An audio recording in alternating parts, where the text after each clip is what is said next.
پرزیدنت ایالات متحده آمریکا دونالد ترامپ میگوید حاضر است چند روز برای رسیدن پاسخ ایران به پیشنهادهای اخیر واشنگتن درباره سازش پایان جنگ صبر کند. اما هشدار داد که اگر پاسخ ایران به اصطلاح درست نباشد وضع به زودی تغییر خواهد یافت. شام 20 می در واشنگتن او به سوالهای خبرنگاران پاسخ داد و از جمله گفت اگر من از حساب انتظاری 2-3 روزه از جنگ جلوگیری کنم و در این مدت مردم کشته نشود به فکرم این کاری بزرگ است. ترامپ خاطر نشان کرد که تا زمان امضای سازش به ایران هیچ سبکی پیشکش نخواهد شد.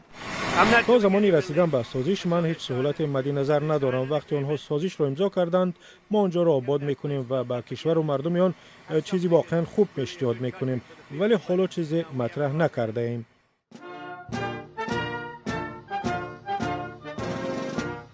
چند ساعت پیش از آن پرزیدنت ایالات متحده آمریکا اثنای ملاقات با محصلین اکادمی نظامی در شهر نیو لندن ایالت کانکتیکوت ابراز داشت او هیچگاه امکان نخواهد داد که ایران صاحب سلاح هسته‌ای شود.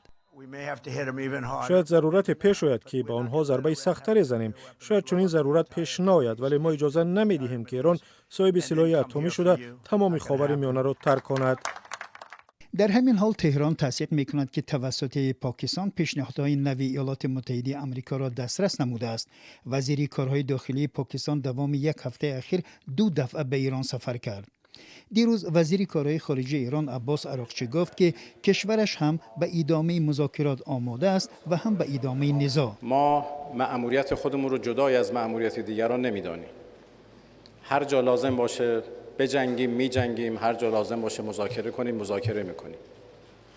مأموریتی هست که نظام به هر یک از ما داده، ما هم مأموریتمون در این مسیر هست. کاملا هم در هماهنگی با مجموعه نظام، مجموعه اهداف نظام. این در حالی است که سپاه پاسداران ایران تهدید کرده است که در صورت آغاز دیگر باره حمله های آمریکا به ایران جنگ را به فراتر از منطقه خواهد کشاند.